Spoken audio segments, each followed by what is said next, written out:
You know that hollow thump you hear when something knocks on the hull from the wrong side? I grew up with that sound in stories long before I ever heard it for real. The legend was always that if you drop down into the old drowned valley beneath Blackmouth Dam, the odds of ever coming back up are slimmer than getting struck by lightning or winning the lottery. Not the lake itself. The lake's fine. People boat, fish, drag their kids around on inflatables. I'm talking about what's under it. The original valley. The town they flooded. The church steeple, the farmhouses, the roads, all of it rotting in the dark. My grandpa was a diver in Vietnam, a war hero by the local standard, 80 years old and still built like a piling. Tough as barnacles on steel. Tougher than that, actually. He'd talk about everything. Mines, salvage, pulling trapped guys out of sunken metal. Except one thing. The winter of '72, right after they finished the dam, when he went down on a special job and nearly didn't come back. You could ask him about it once. Only once. He'd stare past you like he was listening to something under the floorboards, then change the subject. It was the one part of his life he never talked about. That was fine. I found out what's down there myself. And now I get why he shut the hell up. Blackmouth Reservoir looks pretty in postcards. Big blue wound between ridges, dam like a concrete wall at one end, mountains on the other. Underneath, though, it's still a valley. It still has the same shape it always did. The water just hides it, turns the whole thing into this dark, cold canyon where sunlight dies after the first 50 feet. Locals call it the Valley of Shadow. Half as a joke, half not. I work for the dam. Hydroelectric tech, diver, whatever hat they need that day. I grew up on those shores, got certified the second I turned 18, followed the water into a paycheck. By the time this happened, I'd gone down under ice in current, in zero vis. I thought I knew that reservoir. I thought I knew her moods. Turns out, she just never bothered to notice me before. This was late November. Surface water was already cold enough to bite bone. The air had that metallic taste you get just before full-on winter. We'd been getting weird readings from one of the intake sensors at depth, and the project manager wanted it checked before freeze overmade everything 10 times harder. Normally, we'd go out with a full team, tender, safety diver, medic on standby. That day, we were short-staffed as hell. 2 guys down with the flu, 1 out on a different job. It was supposed to be simple. Descend from the west platform, follow the guideline down the old slope, cross the drowned valley on the bottom, climb the east wall, inspect the sensor bracket, come back the same way. I'd done variations of that dive before. It wasn't nothing, but it wasn't insane either. I left my dive computer on the charger in the control room. That was my first screw up. The backup on my wrist was just depth and temperature, no fancy timer. I checked the wall clock before we left. Maybe 3:15, 3:30. Low sun behind thin clouds, like a dirty light bulb. Cut it if it doesn't feel right, the supervisor said as we loaded gear onto the skiff. Mike, 50-ish, permanent front, coffee brise. We can always try again when we've got the full team. Yeah. I cinched the straps on my harness. You're the one that wanted it done before winter. He didn't like that. I'm the one who signs the accident reports, too. Don't turn this into a pissing contest, Cole. You see anything weird, you come up. You hear me? None of that macho bullshit your granddad pulled. That hit me wrong. You weren't there with him, I said. You don't know what he pulled. He went down solo in a brand new reservoir in winter. That's what he pulled. Mike shoved the last coil of line into the crate. He scared the hell out of my old man for the rest of his life. Don't make me sit through that rerun. Relax, I muttered, but I dropped it. I'd already been thinking about Grandpa for a week, since the sensor first started acting up at the same depth where his special job had supposedly been. Superstition can be loud as a siren, even when you think you're past it. We motored out from the concrete face of the dam, just 2 guys on a flat-bottom aluminum skiff. The water under us went from cloudy green near shore to almost black near mid-reservoir. You could tell where the drowned valley really dropped by the way the surface changed, a subtle dip, a long shadow. We tied up at the west maintenance platform, a square steel grid bolted into the rock. Waves slapped the pylons, sending up little bursts of spray that froze on contact. Ice glittered on the handrails. The dam loomed behind us, concrete weeping cold water from hairline cracks. I suited up on reflex. Undersuit, dry suit, harness, bailout bottle, full face mask.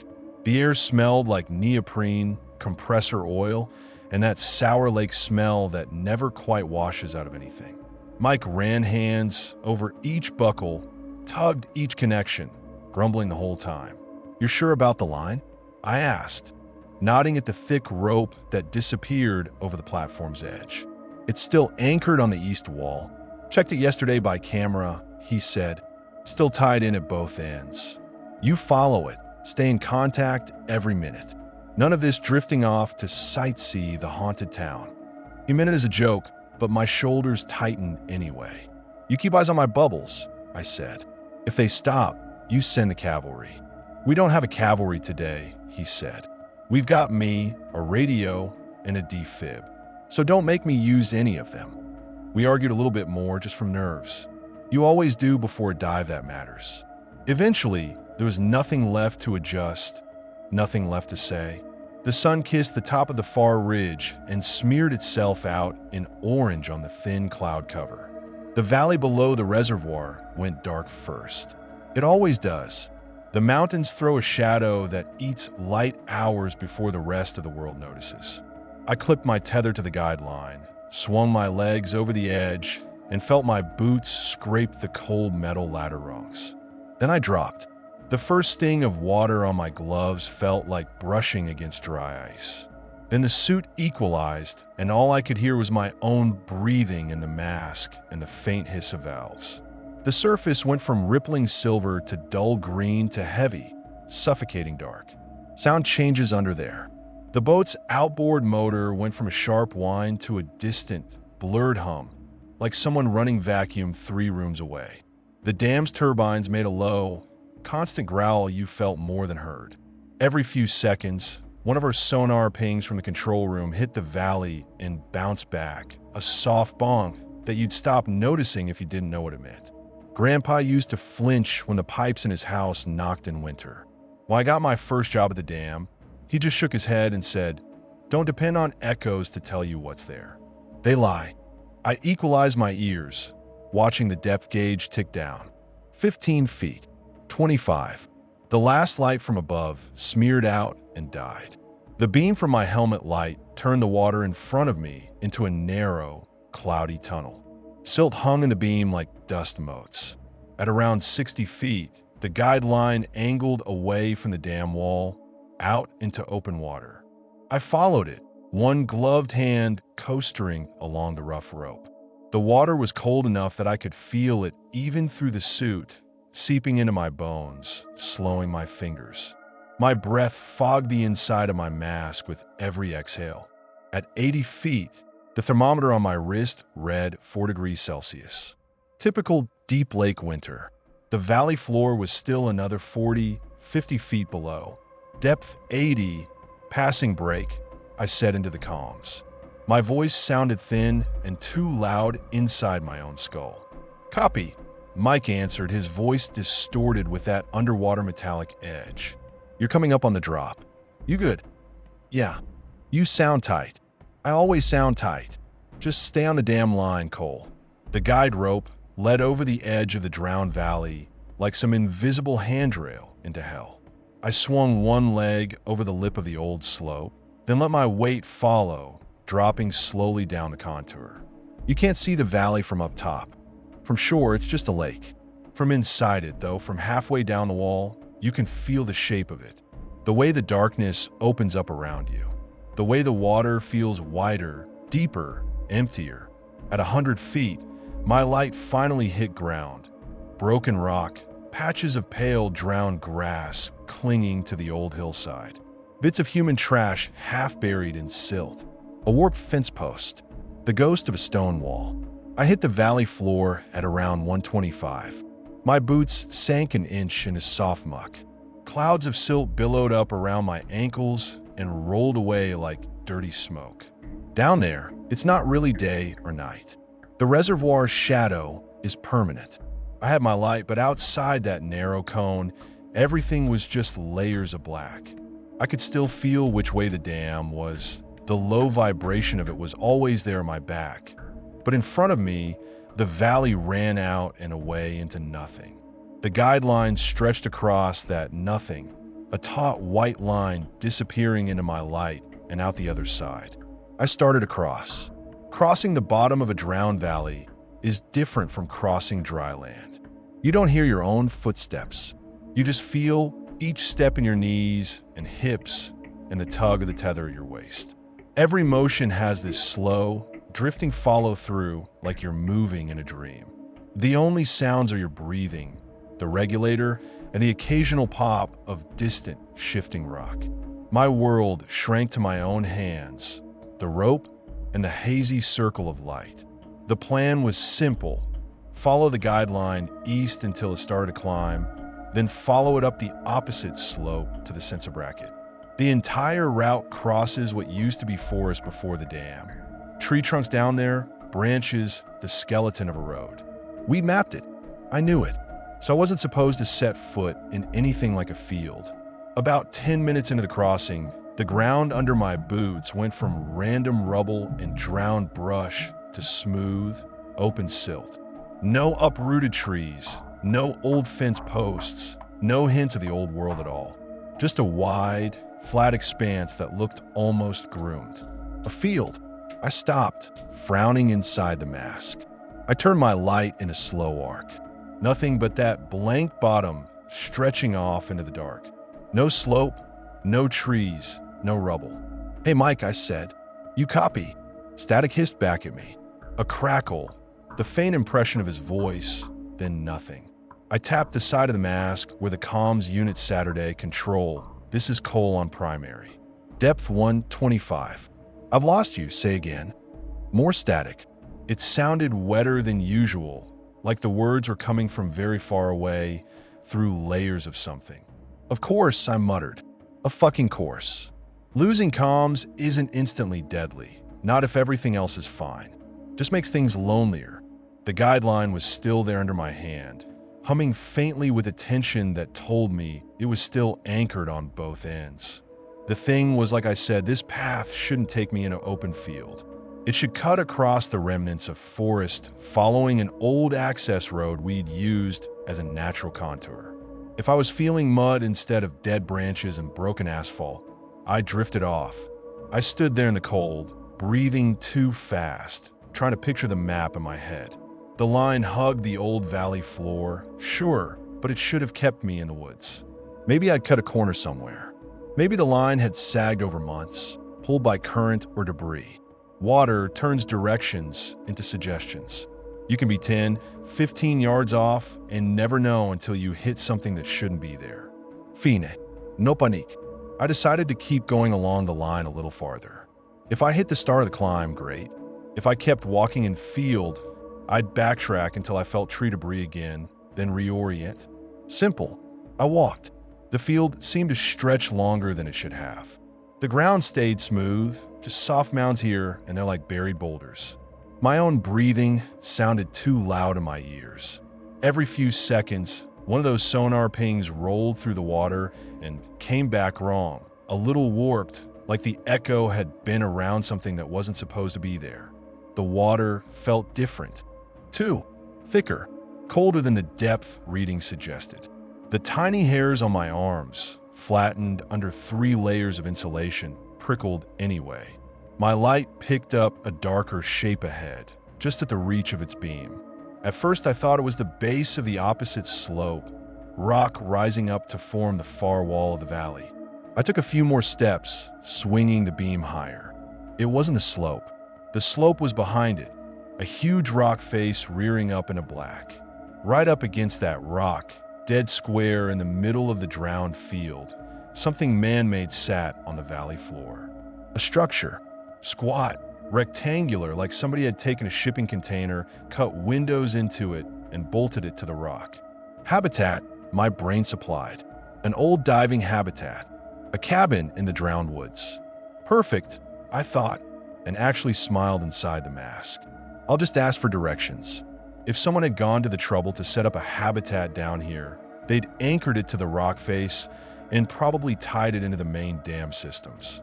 Even if nobody was inside, there might be a plaque, a faded logo, something that would tell me whose project I'd wandered into. Hell, at the very least, I could get out of the water for a few minutes, get my shit together, and maybe pick up the comms from a dryer chamber. I picked my way closer, careful not to kick up more silt than I already had. My light painted the front of the structure. It had been white once, or maybe yellow. Now the paint was mostly gone, flayed off by time and pressure. The metal was a patchwork of bare, pitted steel and blooming orange rust. Strips of algae and pale lakeweed fluttered from the edges like rotten fringe. The single round viewport on the front was a spiderweb of cracks, cloudy with mineral deposit. An external ladder ran down from a hatch in the bottom of the habitat to a small, square landing where my feet now sank in muck. Nobody had used this thing in years, maybe decades. Something about that should have made me turn around then and there. But my brain grabbed onto the idea that if they had settled something here, if anyone had ever worked on this platform, they have maps. They'd have known their way around the drowned valley better than I did. And I was already here, breathing cold tank air, burning precious time. I took one last look around at the empty black water, then unclipped my spear gun from its hook on my harness. Habit. If anyone actually was inside, they wouldn't appreciate me coming in armed like I was raiding a drug boat. I laid the gun carefully on the landing next to the ladder. The metal of the habitat felt warmer than the water when I wrapped my hand around the lowest rung. I pulled myself up, boots clanging softly, and ducked my head under the lip of the open hatch. Inside, my light reflected off a wavering plane of water. Moon pool. The habitat was dry above that level. I took one deep breath, ducked, and pushed myself through. For a second, I was weightless, neither in water nor out. Then my head broke into air and sound. It was so quiet in there that the splash of my shoulders felt obscene. The air was bitterly cold, even colder than the water had been. It smelled like old metal, stale breath, mildew, and something sweet and rotten under all of it. My helmet lamp lit up a low chamber, about 10 by 12 feet, with curved walls that sweated condensation. Every surface glittered with a skin of frost crystals. Each drop that fell from a pipe overhead froze halfway down. I hauled myself onto the habitat floor, water streaming off me back into the moon pool. My boots hit with a hollow clang. I felt the whole structure shiver, like a floating dock when someone jumps onto it. I popped the seal on my mask, just enough to peel it off my face and push it up onto my forehead. The air stabbed my cheeks. Vapor plumed from my mouth as I exhaled. "Hello," I called, voice ragged. It bounced off the metal walls and came back smaller. "Anyone home?" Silence. Just the distant throb of the dam somewhere through solid stone and the steady drip, drip, drip of water seeping through a seam and spattering into a puddle near my left boot. I turned slowly, taking it in. There was no galley, no sink, no control consoles, no visible power distribution. Habitats I'd seen in training had at least some equipment. This one had almost nothing. One battered metal table bolted to the floor, a single chair with its vinyl seat split open and its stuffing puffed out like diseased foam. No hooks with hanging gear, no racks of spare tanks. No radio, no emergency phone. In the far corner, where the wall curved gently toward the rock it was anchored to, someone had crammed an old enamel bathtub. Just stuck a tub inside a diving habitat like they'd ripped it out of a farmhouse bathroom and couldn't bear to leave it behind. It was full to the brim with muddy brown water that didn't match the lake water still streaming off my suit. It had that orange-red stain to it, like runoff from rusted pipes or old blood washed and never quite gone. The surface was scummed with a thin sheet of ice, spiderwebbed with cracks where drops from the ceiling had hit it hard enough to break through. I watched one of those drops fall in slow motion. It punched a little hole in the ice lid, disappeared, then the hole closed again as the edges froze back together. like the tub was trying to seal itself. I swallowed. The air felt suddenly thinner. There were no shelves on the walls. No lockers. No personal crap. Just that table, that chair, the tub, and sitting dead center on the tabletop, an old black Bible. It shouldn't have been down there. None of this should have been down there, honestly, but somehow the Bible bothered me more than the tub. I stepped closer, water squelching in my boots despite the dry suit. My gloves left little crescents of fog on the cold table as I picked the book up. The cover was cracked leather, stiff from age and damp. When I opened it, the pages stuck together in clumps. The print was so tiny, I had to bring my lamp close to make it out. My fingers landed on a line halfway down a page, like I'd done that 1,000 times as a kid in church. Yeah, though I walk through the valley of the shadow of death, I will fear no evil. I always liked that one. It got hammered into us in Sunday school, and it was the only verse I ever bothered to memorize. Growing up under this dam, listening to the old folks whisper about the flooded town, the valley of the shadow of death, always sounded less like poetry and more like geography. Holding that Bible in a drowned habitat at the bottom of the actual valley it might have been talking about, that felt like a private joke I didn't like being on the wrong side of.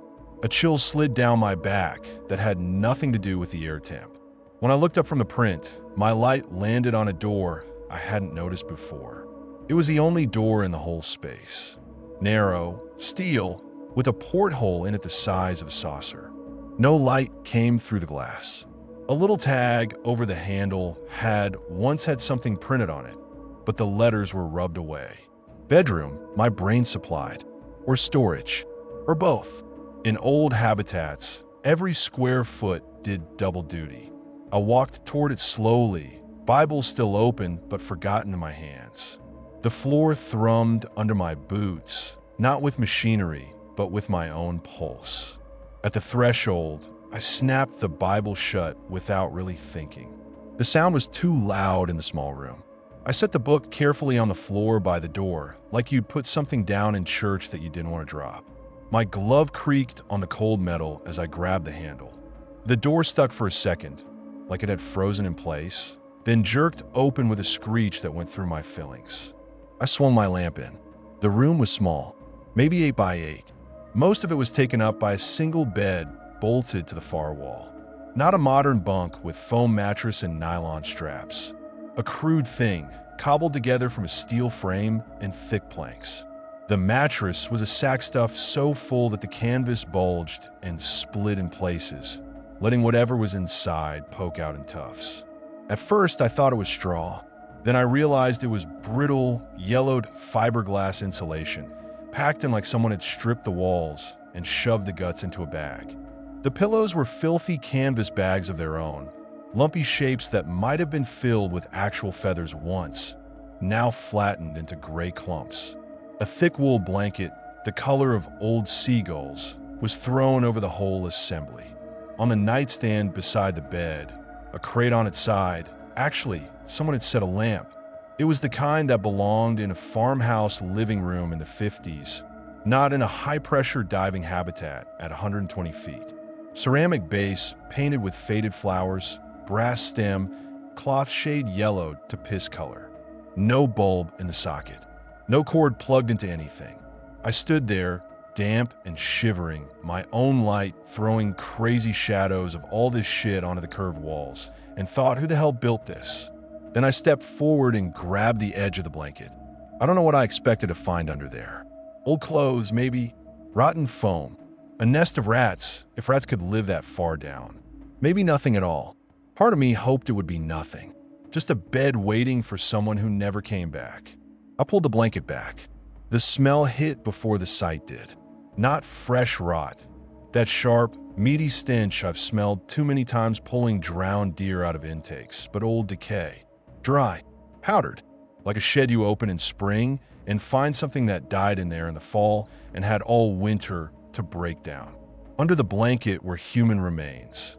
Not a full skeleton, but enough to make my stomach turn inside out.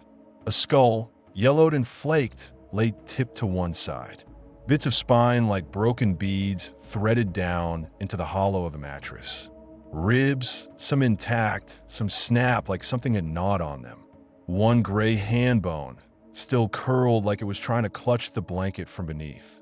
I made a sound in my throat, somewhere between a gasp and a bark. My vision tunneled for a second. The lamp jerked in my hand and shadows jumped. I turned away so fast I nearly tripped over my own boots, throat clenching. I barely got 3 steps before I yanked my mask down, fumbled the seal open, and vomited hard onto the floor. It splattered on cold steel, steaming in the freezing air. I'll burn my nose. My eyes watered. I spat, wiped my mouth with the back of my glove, and forced my breath to slow. In out. The regulator hissed. The air tasted like sick, mildew, and metal. I didn't look back at the bed. I couldn't. I stuck my hand out, flat palm, tore it like a blindfold, just to block it from my peripheral vision, and staggered toward the door. I just needed to be out of that little room. Out into what exactly? The empty habitat with the tub full of frozen rust water? Yeah, not much an upgrade, but my brain was convinced that if I could just get back to the moon pool, back into the water, I'd be safer. I hit the door frame, turned, and found myself looking back into the main chamber. That was when I saw something stand up in the far corner. I froze. Simple as that. Muscles just quit. My first idiot thought was that it was a trick of my light, that I'd shifted and a pile of junk had thrown a different shadow. Then it kept moving. It rose from under a spill of twisted metal and collapsed paneling, uncoiling itself from a crouch. For a heartbeat, it looked like part of the habitat itself was pulling loose from the wall. Pipes and crossbeams rearranging into a shape that was almost human, but wrong in all the ways that matter. It was tall. I know that much. Taller than me by at least a head, even hunched. Limbs long and thin, joints bent in places nothing's joints should bend. Skin, or what passed for skin, hung from it in gray, wrinkled sheets like it had been submerged too long and never quite dried out. It glistened in my lamplight with a wet sheen despite the freezing air. It hadn't turned around yet. That saved my life, I think. Every training I'd ever had, every story Grandpa ever told, all the survival lectures about entanglement and panic and bad gas, none of that was in my head. All I heard was the whisper of my own movement as I dropped like someone had just taken a shot at me. I hit the floor on my chest, lamp clipping the edge of the door with a crack. The beam swung wild for a second. Then I was low-crawling back into the little bedroom, boots scraping, hands scrambling for purchase on the cold deck. I slammed the door with my heel. It didn't quite catch. I had to kick it again hard before the latch finally clicked. My heart was trying to punch its way through my ribs. There was nowhere to go. No other exits. No hatch. No vent big enough to cram into. The only place I could feasibly hide was under the bed. Under the bed with the goddamn skeleton. No, you whispered. Maybe I said it out loud. Maybe just in my own head. No, no, no. The alternative was standing there in the middle of the room when that thing came through the door, looking in the face, letting it get a good look back. I dropped to my knees, then rolled onto my side and shoved myself under the bed, scraping my tanks and harness against the frame. It was tighter than any crawl space I'd ever been in. The fiberglass stuffing from the mattress above sifted down onto my mask and collar, itchy even through the suit. My shoulders wedged between the bed and the wall. My back pressed against freezing metal. I scooped the Bible up from where I'd left it by the door as I went, purely on reflex. I don't know why. Maybe some part of me thought, if I'm going to die under here, I don't want to do it empty-handed. I hugged it to my chest, plastic and leather and damp pages pressed against the hard plates of my harness. Hot tears tracked down my cold cheeks, stinging where the skin was raw from the mask. My gun was still lying next to the moon pool outside. I was totally defenseless. I heard the main hatch move, a hollow ring of steel on steel. The sound came through the wall, through the frame of the bed, through my bones. Then there was another sound, lower, heavier, like someone dragging wet rope across the floor. The handle on the bedroom door clicked. It swung inward with a slow, creaking complaint. The first thing I saw were its feet. Gray, blotched, the color of fish belly left too long on a dock. The skin was cracked in places, split into jagged lines, dark around the edges like frostbite that had gone past black into something deeper. It should have been ruined. It should have hurt to walk on, but each step it took was firm, deliberate. It had 5 toes like a person, long toes, too long, ending in yellowed nails that had grown past any reasonable length. They clacked against the floor with each step. Not talons, not claws, just overgrown human toenails, thick and stained. Then its hands dropped into view, and I realized it walked on all 4s. When those hands hit the floor, the whole habitat boomed. Not loud exactly, but deep. A thud that lived in the frequencies your gut hears before your ears do. It made the bed frame vibrate. It made the little bones in my wrists ache. I jerked, a tiny involuntary flinch, and a whimper rose up my throat before I could strangle it. I clamped my fist into my mouth, knuckles grinding against my teeth, copper tang of my own blood blooming over the stale taste of puke and damp metal. I forced the sound down. When I whimpered just that once, it stopped moving. It stopped breathing, if it had been breathing in any way I could hear. It stopped everything. Silence dropped into the room like a curtain. In that second, I understood on some level deeper than words that I could not make a noise. Not one, not the smallest squeak. I was stuck in that knowledge. It pinned me down harder than the bed above. It almost felt in a weird way like I was in a coma, awake behind my own eyes, but completely unable to move, to speak, to scream. Its hands are like its feet. 2 long fingers, 2 long nails, no claws, no monstrous talons. Just those thick, yellowed fingernails, cracked and ridged. They were worse than claws would have been, somehow. Claws belong on animals. This was wrong in a more personal way. It scampered on all 4s, quick and skittering, until it jammed its hands against the edge of the bed and pushed itself up. The whole mattress sagged. The bag of insulation above me compressed, pressing down against my chest and shoulders. The weight of it cut my breath to these shallow, high-pitched sips. I strained not to wheeze. Every instinct begged me to gulp, to drag in a deep lungful of air, but I knew if I did, I'd make a sound. I lay there, wrapped around the Bible, feeling the bed above me dip with its weight, and pictured it realizing that there was something under it, realizing that the lump at the far end was more than stuffing, that something warm and soft and full of blood was hiding inches from its hands.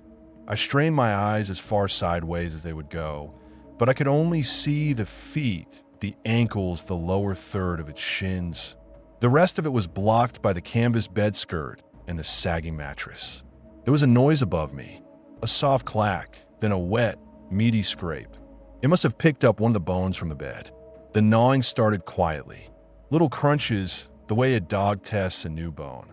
Then it settled in, and the biting sounds went deeper, wetter. Gnash, scrape, snap.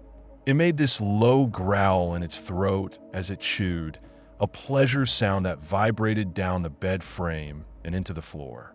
Something cracked, loud, a hollow pop like a lobster shell crushed in a fist.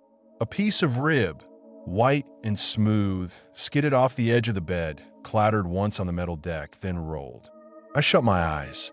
I shut them as hard as they would go, lids trembling with the effort. I couldn't cover my ears. There was no room to bring my hands up, and even if there had been, I didn't dare move.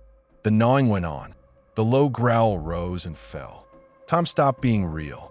It was just chew, crunch, drip, the distant heartbeat of the dam, my own ragged, panting trapped behind my teeth. Something thudded, and my eyes snapped open on reflex. The skull had rolled off the bed. It hit the floor near the top of the room, bounced once, then came down hard enough to crack. A piece broke off the back. The rest of it wobbled, then started to roll, right toward me. I watched it come with a strange, detached clarity. It bumped over the uneven floor, turned slightly, came into my beam. My helmet light caught in the hollows of its eyes and nose. It rolled onto its side and stopped half under the bed, inches from my face, tilted in such a way that the empty eye sockets lined up perfectly with mine. I almost screamed. The noise was there in my chest, in my throat, pushing like a physical thing. I bit down on my fist so hard I felt something give in my knuckle. Hot blood filled my mouth. My eyes watered and blurred the skull until it was just a pale smear, but I knew it was looking at me. I knew it. I squeezed the Bible harder, so hard the leather cover cut into my glove. I reached for the verse I'd read without thinking, over and over. Though I walk through the valley of the shadow of death, I will fear no evil. I will fear no evil. I will fear no evil. I will fear no. The gnawing stopped. For a moment, the only sound in the room was this wet, sucking noise, like it was licking its fingers. Then it slammed its hands back down onto the floor. The impact crushed the skull between its fists. Bone shards flew. One shard that still held the sockets shot toward me, spun, and thunked into the wall just above my head, leaving a chalky smear.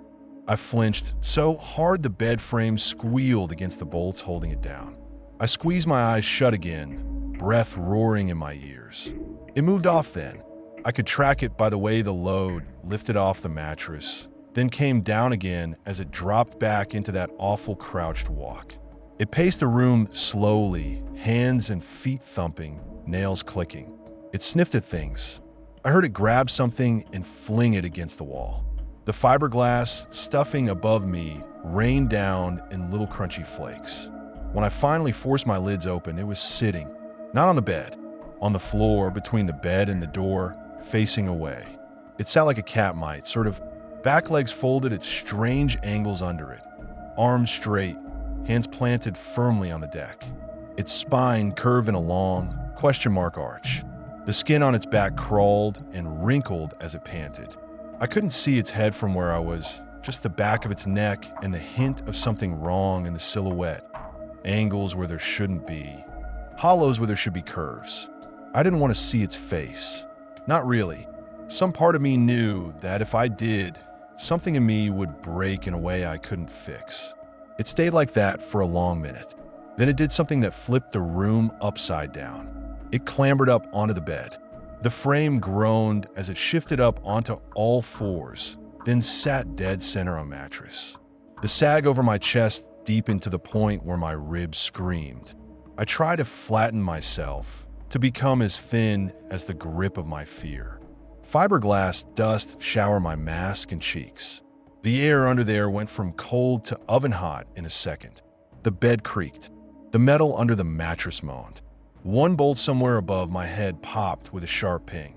Then, with a sound like a ship's beam finally snapping after a long storm, the bed broke. The middle gave out, planks cracking, frame folding. The part of the bed over the creature dropped almost straight down. The part over me sheared loose from the wall, then slid, slow at first, then all at once, down on top of me. We both yelped, me in a raw, bitten-off cry. In a sound I don't have words for, half scream, half hiss, all rage. The canvas ripped. Fiberglass guts burst out in a choking cloud. Wooden splinters shot in every direction like shrapnel. The impact of the half-bed hitting my back drove all the air out of me in a rush I couldn't control. The Bible nearly slipped from my hands. I clamped my arms tight and let the weight settle on me. I couldn't move my legs at all. My shoulders had maybe an inch of play. My face was full of insulation and dust and the smell of old bones. Somewhere in front of me, the creature lost its mind. It shrieked and howled and thrashed. The sounds it made bounced from those curved walls in ways that made it impossible to tell which direction it was in. One second the noise was right above me, the next it was at my feet, the next it was somehow behind my left ear. It ripped through the remaining mattress, hurling chunks of canvas and insulation against the walls. Something heavy hit the corner so hard the whole habitat rang and a hairline crack shot across the paint. I heard it grab the broken half of the bed that wasn't pinning me and lift it like it weighed nothing, then slam it down again and again on the opposite side of the room. My lungs clawed for air. I sucked in shallow, painful breaths around the edge of my fist, each one noisy as hell in my own ears.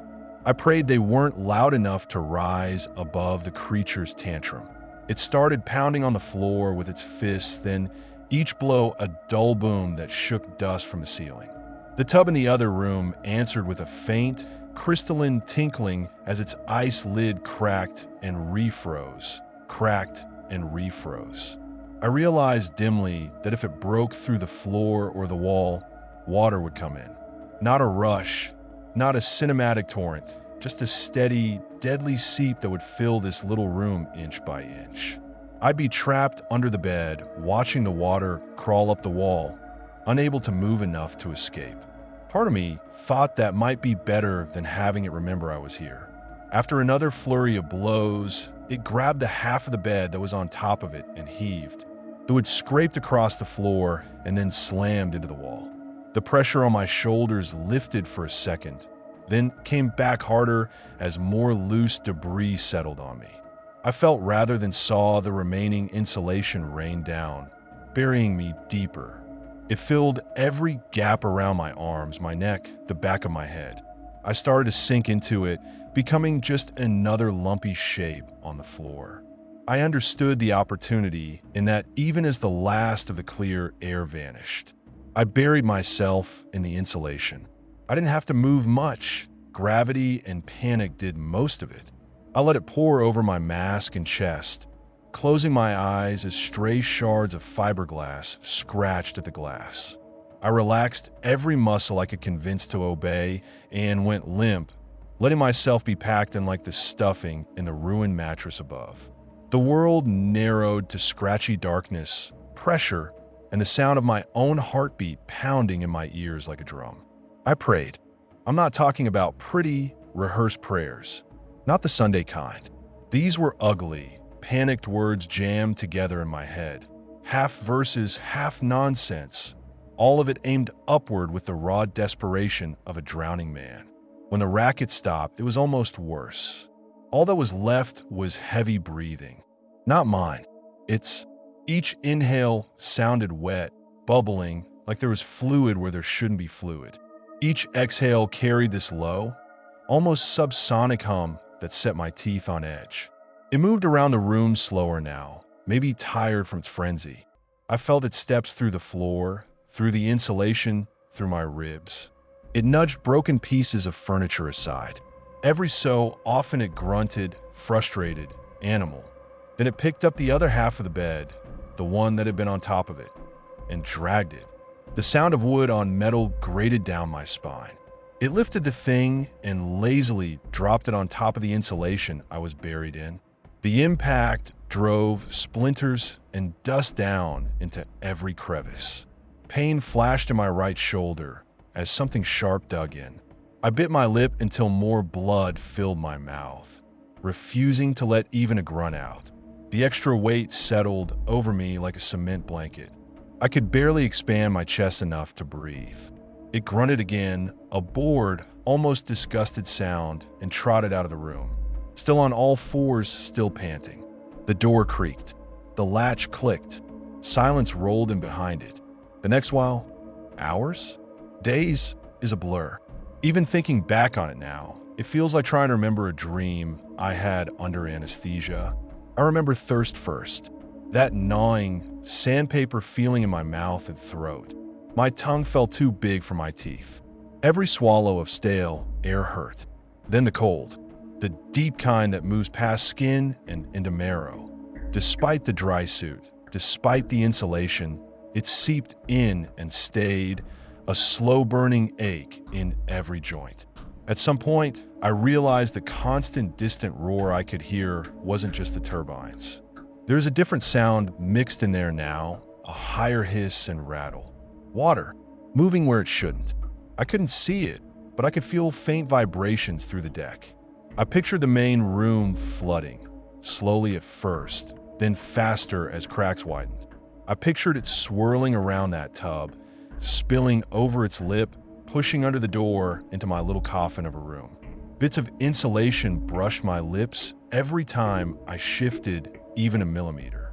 I forced myself to stop doing that at all. My legs cramped and cramped again until the pain became just another part of the background noise. I tried to track time by how often I drifted off and snapped awake, but sleep down there wasn't sleep. It was more like my brain shorting out, then rebooting with a jolt of adrenaline every time a distant thump or ping bounced through the habitat. I never settled into a routine. The fear didn't fade, didn't dull.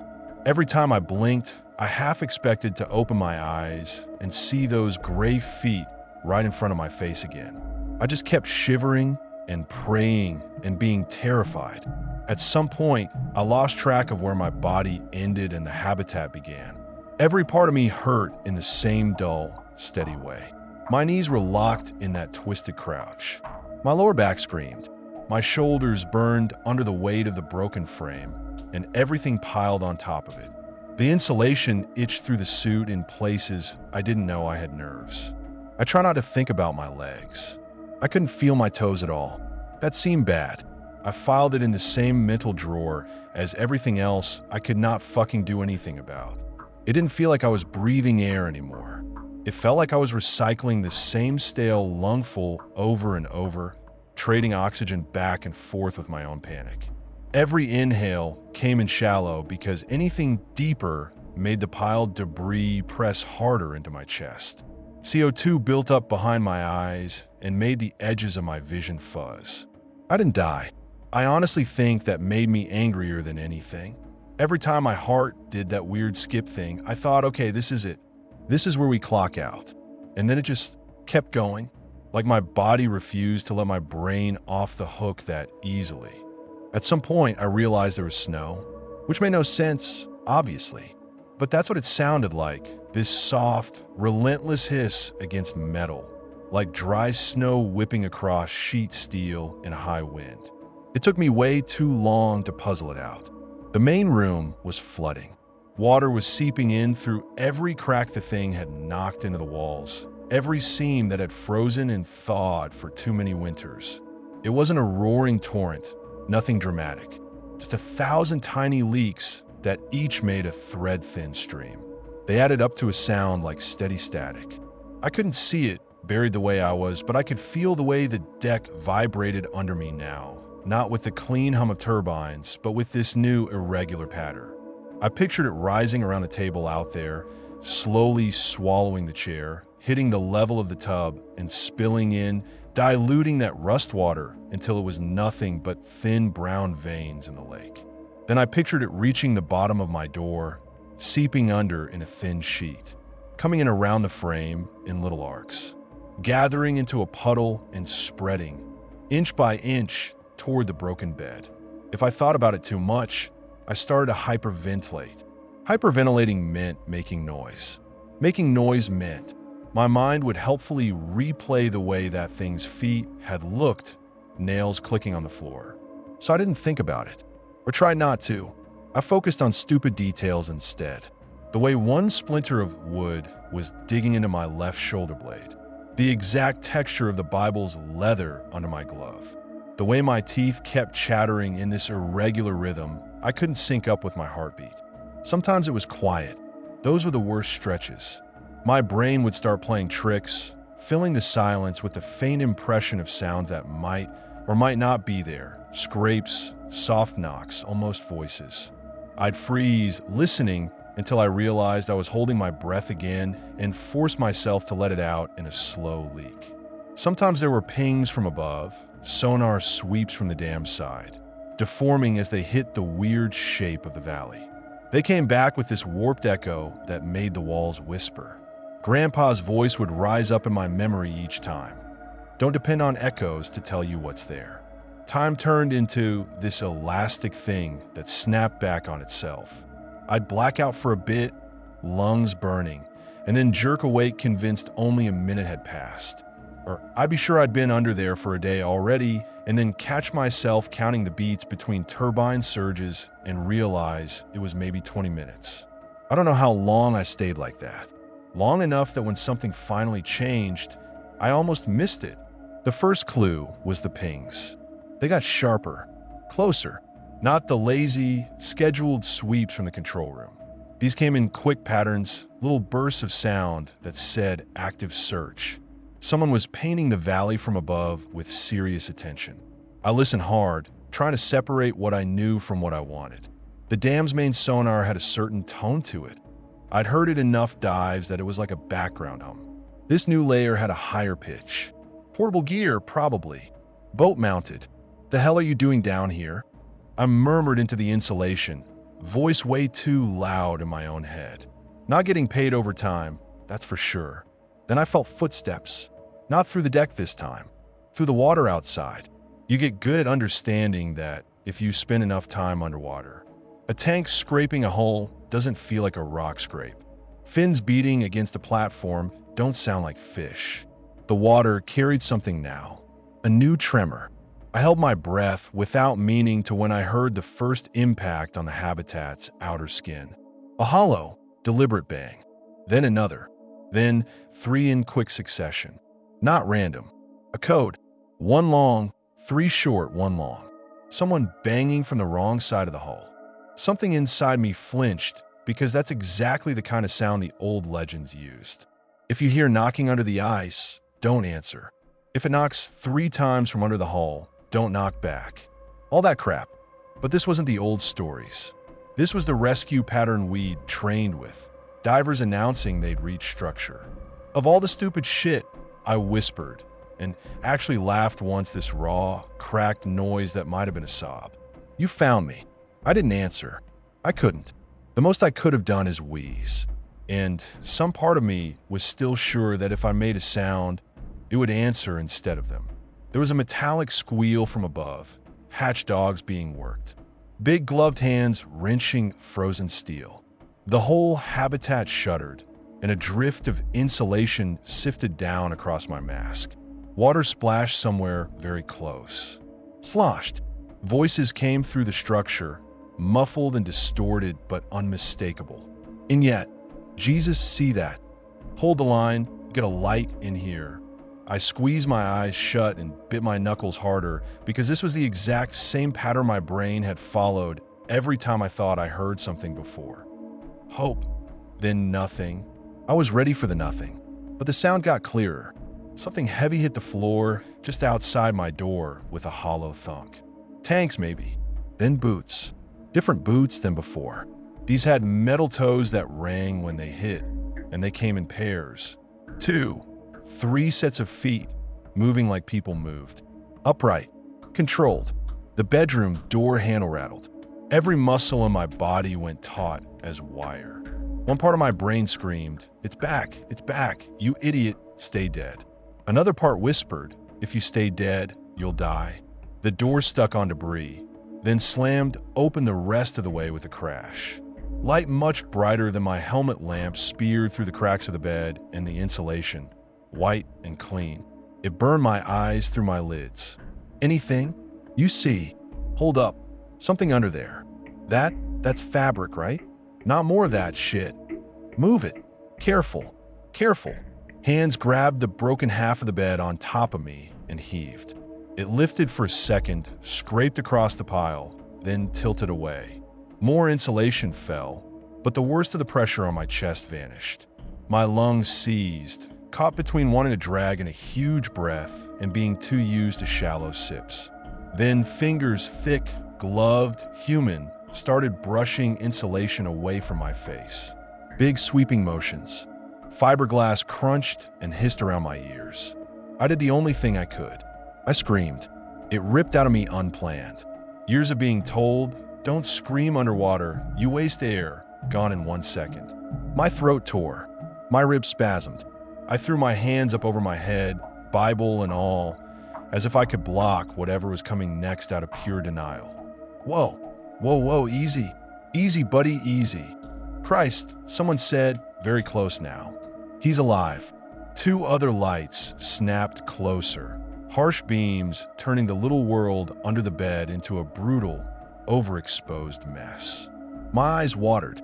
Shapes moved in the glare. One of them was a face behind a full-face mask, visor fogged from exertion, eyes wide. They weren't huge and black and wrong. They were just eyes. Bloodshot. Human. The guy in front, The one I just screamed at held up both hands like he was trying to calm a feral dog. His gloves were thick black neoprene. His name tag, a little reflective strip on his harness, read Harris. "Cole," he said into his mask mic. I heard him both through the metal and faintly through my own calm. "Cole Stanton? Can you hear me?" I couldn't stop shaking. My hands were still over my head. One had the Bible in it. I realized how that must look, this wreck of a diver curled in the dark, clutching a book like that, and almost laughed again. Harris glanced at the book, then at me, then at the others crowding the doorway. "Get this crap off him," another voice said. Authority in it. Mike's voice. My supervisor. "Now, watch his regs, he might rip his mask." The others were already moving. They grunted as they lifted more broken frame, hauled out busted planks, scooped insulation away in big handfuls. One guy swore when a splinter stabbed through his glove. "Fuck, this whole place is coming apart," someone muttered.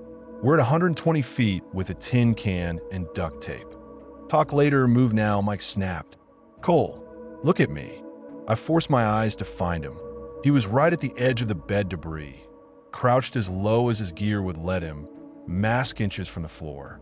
His light was clipped to his shoulder, aimed slightly away from my face so it didn't blind me completely. His forehead was creased, so deep it looked like someone had carved worry straight into his skull. "You're okay," he said. "You're okay. We've got you." "No, my voice didn't sound like mine. It sounded old and dry and cracked. "No, you don't." His jaw tightened, but he didn't argue. "We're getting you out of here." That's what I meant. They freed my legs last. When they lifted the weight off, my muscles cramped so hard I nearly puked again. I let out this high animal noise I didn't know I was capable of. Harris grabbed my shoulder and squeezed. "Hurts, right?" he said. "That's the part where you're not dead. That's the good part. I'd have punched him if I could move." They slid something under me, one of those slim backboards designed for confined spaces. The edges dug into my ribs. Hands tucked my arms in, careful not to dislodge the regulator of my mask. Someone gently pried the Bible out of my hand. I tried to hold on and failed. It fell onto my chest, then rolled to the side. "Leave it," Mike said quietly when another diver went to pick it up. "Grab it on the way out if you can. Not priority." "What the hell is that tub?" another voice said from the main room. "You seeing this? It's frozen solid on top. Focus." They lifted me in unison on Mike's count and carried me out of the bedroom like a piece of salvage. The change in air hit me first. The main chamber was somehow even colder, the kind of cold that makes your teeth ache. The flood had risen halfway up the walls. It lapped around Harris's knees as he walked, sloshing against the table. The tub in the corner was full to the brim. The water inside, it was a different color than the rest, darker, thicker. A crust of ice spiderwebbed the surface, broken in circles where drops from above had punched through. It looked almost viscous, like it didn't want to mix with the lake. I try not to look at it. I did anyway. I think I needed to know that it was real. The moon pool was now a narrow ring around the hatch opening. They'd had to fight to get in. The water line showed how hard the habitat had been working to become part of the reservoir permanently. They eased me down onto the edge. Someone outside reached through the hole and grabbed the other end of the board. As they slid me through, back into the water, I had one wild flash of terror that the thing would be waiting in the pool, that its gray hands would reach up from the dark and grab my ankles and drag me back down. Nothing did. Cold closed over my head. The world went muffled again. Lights flashed around me as the diverse repositioned. Harris ducked in alongside me, one hand on the board, the other on the guideline. "You with me?" he asked over comms. His voice sounded steadier there, less human. "You're gonna feel like shit. Don't fight it. Just breathe and let us do the work." "Been letting other things do the work," I muttered, but the joke landed flat. My words came out slurred. The edges of my vision pulsed with each heartbeat. They didn't send me straight up. Couldn't. No matter how screwed I was, rocketing a guy from 100+ feet to the surface is a good way to swap one corpse for another. They'd already lowered a portable chamber down to the intermediate platform at 80 feet. I saw the dark lozenge shape looming out of the gloom on the way. The trip back across the valley floor was a smear. I remember the vague sensation of moving, the guideline brushing my arm now, and then the faint pulse of the dam in the distance. The field under us looked different now. More scars, more gouges in the silt. I couldn't tell what was new and what I'd just failed to notice in the panic before. At one point, something banged on the habitat behind us. Just once. A dull, resentful thud through the water. I told myself it was my imagination. I told myself it was the structure settling. I told myself lots of things. None of them helped. They slid me into the waiting chamber like a log into a furnace. The pressure change was controlled, slow, but my ears still popped hard enough to hurt. The hatch clanged shut behind me. The world went from cold water and black to cramped steel and red emergency lighting. Harris came in with me, stripping his outer gear as he did. Another tech in a headset sealed us in from the outside and started working the controls. "Welcome to your new studio apartment," Harris said, stripped down to his base layer, hair plastered to his skull. "No view, but the neighbors are quiet."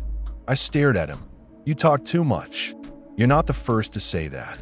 I don't remember the next few hours clearly. Decompression is boring in the best circumstances. Doing it while you're half frozen, half traumatized, and half convinced something's going to knock on the chamber wall any second turns it into this weird little pocket of hell. I kept imagining sounds, scratches, taps, whispering through the hull.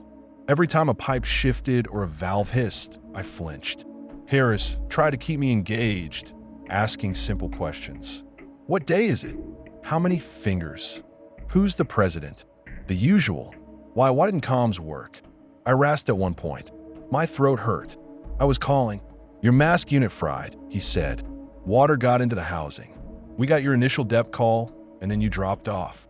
We figured line break, entanglement, something like that. When you didn't come up on schedule, we started the search." "How long?" He hesitated. That told me everything. "Few hours, I guessed." I was under there, few hours. He looked at the floor. "Buddy, how long?" I said, and this time my voice came out with enough edge that he answered. 46 hours since we lost you," he said. "About 48 since you went in." I stared at him. My brain tried to shove that information into the hole where my sense of time should be, and it didn't fit. "That's not..." I started, then stopped because arguing with physics wasn't going to help. "I didn't have that much air." "You weren't on your tanks," he said. "You were breathing habitat air," which he wrinkled his nose. By the way, smelled like mold, bad gas, and assholes. Ventilation must have been shot, but you had volume. That probably saved your life. "And killed somebody else's," I said, thinking of the skeleton. "At least once." His jaw worked. "We didn't see any other, occupants. Not when we went in." I shut up. I didn't trust what would come out if I kept talking. The chamber ride blurred into hospital. Monitors. White light that felt even harsher than the diver's lamps. A doctor shoving pen lights into my eyes. Nurses stripping the dry suit off, while I tried not to scream as my muscles remembered how to be limbs again. They asked questions I barely processed. "How did you get trapped? Did you hit your head? Any hallucinations? Did you lose consciousness? Any history of mental illness?" On and on. I lied where I had to. "Habitat," one of the damn execs said when they came around to get my official statement. "There's no registered habitat down there." "You sure it wasn't just an overhang? A culvert? We've got images of the valley from before the fill, and there's nothing like what you're describing." "It was there," I said. My voice was raw but steady. "Structure bolted to the east wall. Moon pool, inner chamber, bedroom. Tub in the corner. Bible on the table." They looked at each other with that careful, neutral expression people get when they're trying not to spook the crazy guy. Hallucinations are common in hypothermia and high-stress environments. A hospital shrink said later. Between the cold, the stress, potential CO2 buildup in that space. I let him talk. He had all the right words. None of them changed the feel of those gray feet in the doorway, or the weight of the broken bed on my back, or the way the Bible's cover had dug into my gloves. 72 hours after they pulled me out of the valley, they sent me home. Medically, you're fine, the doctor said. You've got some mild frostbite on your toes, a bit of nerve compression from the position you were in, but no permanent damage. Mentally, he shrugged. That's between you and your therapist. And your priest, if you've got one. I'm more of a direct line guy, I said. He didn't laugh. Grandpa was waiting for me on the porch. The old man had no business climbing those steps in winter, but there he was, parka zipped wrong, hands like driftwood on the handrail. He looked smaller than I remembered, or maybe I'd just grown into seeing him as human. You look like hammered shit, he said, which was about as close to "I'm glad you're alive" as he got. Thanks, I said. You look like someone left jerky out in the rain. That got a rusty chuckle out of him. It died fast. He searched my face like he was checking for something. You went down, he said. Not a question. In the valley. Yeah. Against advice. Yeah. You see anything down there? I thought about lying. The words, just old pipes and shadows, got as far as the back of my teeth and then stalled. I saw a habitat, I said slowly. Or something like one. Old. Wrong. There was a bed, a tub, a Bible, something else. I didn't describe the something else. I didn't have the words. I wasn't sure I wanted to hear them out loud. Grandpa's eyes went distant. He reached up, touched the side of his head where the hair was thinner and the skin scarred from an old pressure injury. They had us down there before the reservoir was full, he said. His voice wasn't his usual bark now. It was quieter. Seals, inspections, little things. Then one day, they tell us there's a compartment needs checking. Unregistered. Some contractor's pet project. We just need you to go down, make sure it's sealed right before we open the gates, they say. I didn't breathe. How deep? I asked. Couple hundred, he said. No water yet. Just air and dark and the echo of the concrete. You could hear your own heart off the walls. We dropped down that valley like we were going to a gullet. What happened? He looked at me for a long time. I thought he wasn't going to answer. Then he said, I went into a room and came back out. That's all I let myself remember. That's all I let them put on the reports. But I'll tell you this, boy. There was a tub in the corner and a Bible on a table and something that didn't belong in either world standing in the doorway. I swallowed. My throat was tight again. They said it was hypoxia, he went on. So I got turned around in the dark, made things up. Maybe they believed it. Maybe they needed to. I let them. Easier than arguing with men who sign checks. Men who sign off on whether you're fit to wear a suit anymore. You never went back, I said. Not to that part of the valley, no. He shifted his weight on the rail, the old joints complaining in little snaps. They flooded the rest, brought in the tourists, the weekend fishermen. Told their kids there was a town down there and maybe a bell tower if the light hit it right. Left that one piece alone. Called it unstable, dangerous. Put some buoys up. Didn't mark them on the brochure maps. The Valley of the Shadow, I said before I could stop myself. He snorted. They call it that now. I do, I said. Or I will. If anyone asks. You think they'll listen? He tilted his head. These people with their jet skis and their beer coolers. They don't go near that side much already, I said. Even the drunks say the water looks wrong there. Darker, like the shadows, permanent.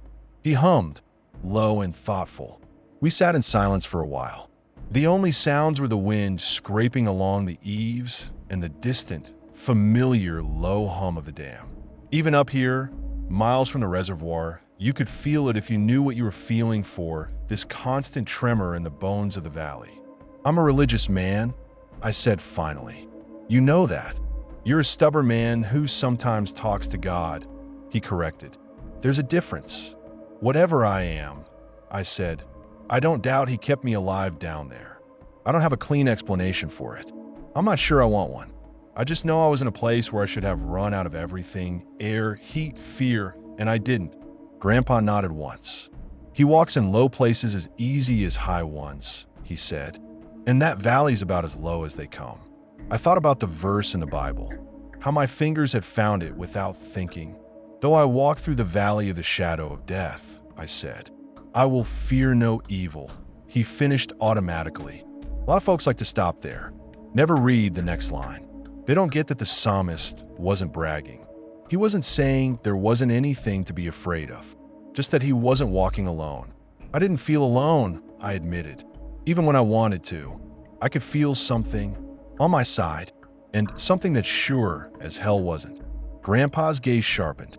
You hear anything? He asked quietly. Besides the usual. Sonar. Turbines. I hesitated. Knocks. On the hull. From the wrong side. He shut his eyes, just for a second. Yeah, he said. That'd be it. I didn't dive again that winter. Hell, I almost didn't go near open water at all. The idea of standing on the dam and looking down at the surface made my knees go weak.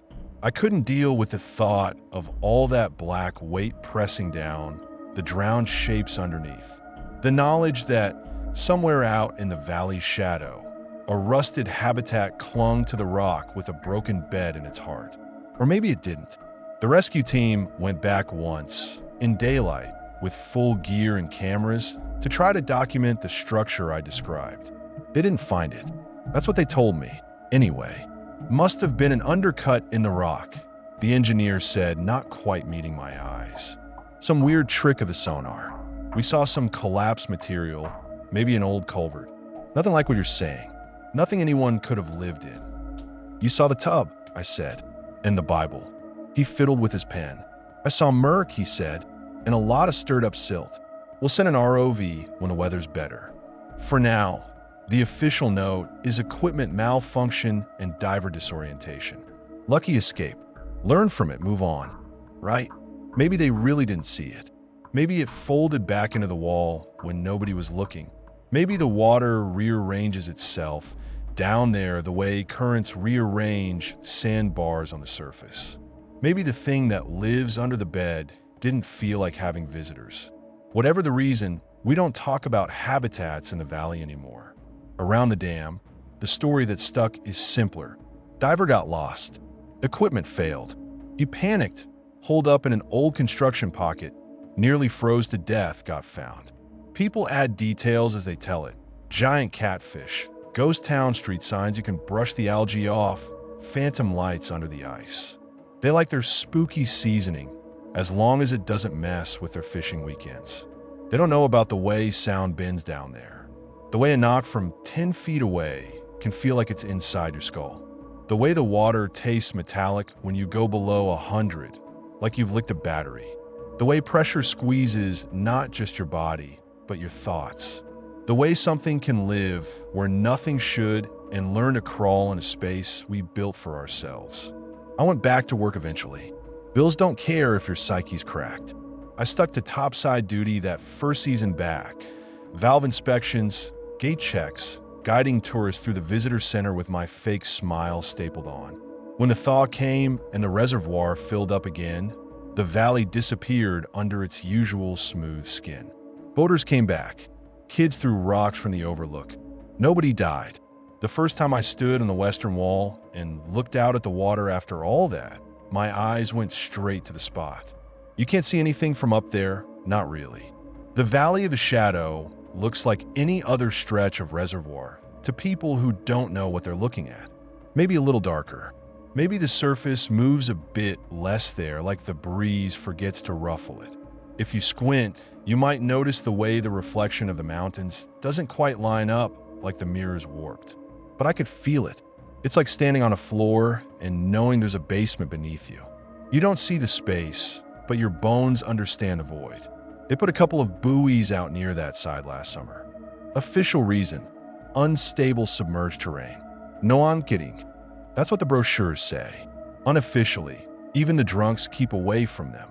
Kayaks give them a wide berth without quite knowing why. Fishermen complain that nothing bites there. Feels dead, they say. Not worth the gas. Sometimes when I'm on the night shift and the tourists have all gone home, I'll walk out onto the least used maintenance platform and lean on the railing. The concrete under my boots hums with the turbines. The air smells like wet stone and cold algae and oil. If the wind's right, I can hear the lake. Not the normal wave slap, but the deeper noises, the glug and suck of water moving in bulk, the weird whistles it makes in the intake tunnels, the occasional hollow thump from somewhere under the surface. Most of those are probably harmless. Rock shifts, pressure adjustments, temperature layers equalizing. Every now and then, though, I hear 3 knocks. Long, short, short, long. The pattern Harris used on the habitat wall when he came for me, reversed. Like something down, there is knocking back. Like it learned the rhythm. I don't answer. If a piece of equipment goes missing and the last ping puts it somewhere in the valley's shadow, we write it off. If a line drifts that way and hangs up, we cut it and say goodbye. If a tourist drops their brand new rod and it sinks in that direction, I shrug. Sorry, I tell them. If it's gone into that part of the lake, it's gone. You'll have better luck at the marina shop than chasing it. If I'm doing maintenance on the west wall and a wrench slips from my fingers and clatters down the concrete and bounces once, twice out into the air, I don't lean over to watch where it hits. I just listen. Sometimes there's a splash. Sometimes there's a splash, and then, a few seconds later, a faint knock on the outer facing of the dam, far below. Like something saying thank you for the gift. I don't dive the valley anymore. There are plenty of other jobs. Plenty of other sections of the reservoir that need a man in a suit. Let the new kids take the straight-down inspection routes under the spillway, the pretty swims past drowned trees. I'll patch gates and clear trash racks on the safe side. If I'm out on a boat and the sonar shows the valley floor dropping away under us and a fish we're tracking on the screen bolts that direction before we can get a hook into it, I let it go. Same as Grandpa did with his deer. You lose things to the valley of the shadow. That's the trade. Maybe someday, some asshole with more bravado than sense will ignore the buoys and the rumors and drop straight down in the middle of that field with a GoPro strapped to his head, hunting YouTube clout. Maybe he'll find a rusted white structure bolted to the rock, half collapsed, tub still full in the corner, bed broken and empty. Maybe he won't find anything but smooth rock and old silt and the vague feeling of being watched. Maybe the habitat only shows up when you come looking for help you don't deserve. I still have the Bible. One of the divers grabbed it on the way out, after all. Harris, I think. It showed up on my bedside table the day after they sent me home. No note, no explanation. Just there, dry somehow. The leather's still stiff. The pages still stuck together. Sometimes when the reservoir is low and the turbines are whining more than usual, I open it to that verse again and run my finger under the words. Yeah, though I walk through the valley of the shadow of death. I stop there now, not because I don't believe the rest. I do. If I didn't, I don't think I'd sleep at all. I stop because I've been there. I've walked that valley. I've heard knocking from the wrong side of the hull, seen something stand up where nothing should, felt the weight of a broken bed hold me in place while something hungry tore the room apart. And I know that under our nice, neat phrases and our concrete walls and our pretty brochures, that valley holds 2 things: God and something else.